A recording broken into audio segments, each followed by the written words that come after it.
about who's going to say Kaddish for the Chinaman's dog. This book serves several purposes.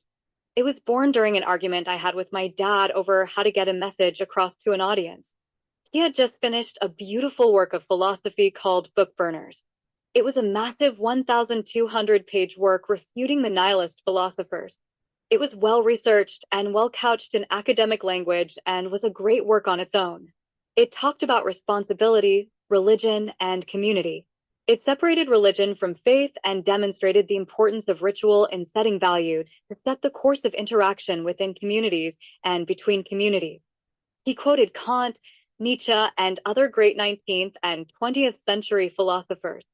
He talked about the futility of war and the trauma it rests on the world in the name of religion or political ideation, and the responsibility of both leaders and the led. It was a masterful work. I had one question. Who will read it? He said philosophy students.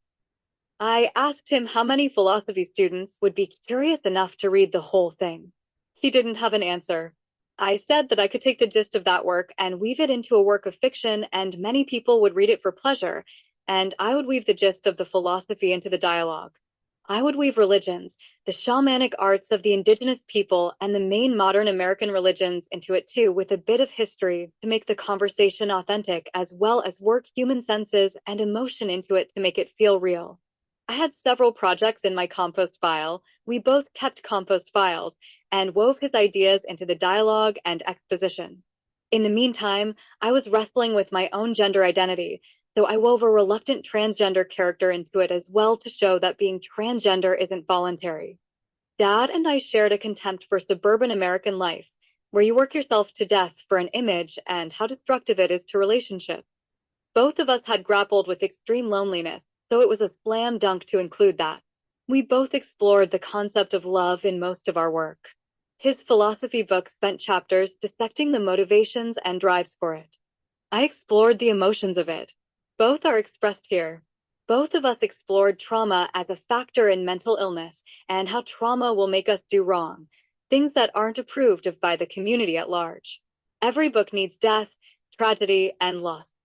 I added a train wreck to work on that as well as guilt. I needed to have recovery.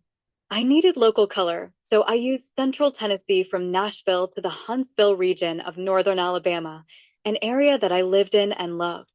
The title was a title I promised my first wife, who I loved dearly even after she divorced me, because we loved the dog we shared and she was Jewish, so Kaddish came up. In Asia, some dogs are considered food animals, so hence the title. The source material for my part was the works of Carlos Castaneda, George Washington's field notes for the Survey of the Colonies, a book on Sequoian script, the Bible, the Baltimore Catechism, and the Book of Common Prayer for the Congregational Church. My characters evolved inside out. I started with feelings and went outward. I needed a bit of sex and drugs in there too. I needed a job-like character, so I inflicted a wealthy man with disease, neglected prostate cancer, and tragedy, his beloved wife killed in a train wreck.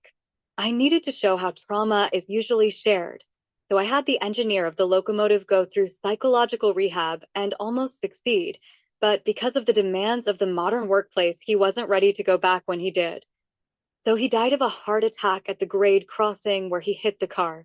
I used dreams extensively here too.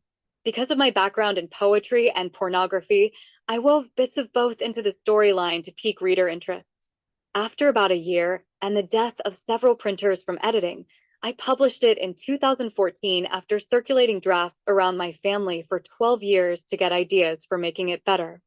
Some chapters got left out. I posted 3 outtakes on YouTube. View the videos a second time and look through the lens of how it was made and look for the 42 Easter eggs I planted in it. When you find one, put it in the comments. It got 5-star reviews on Amazon. Enjoy!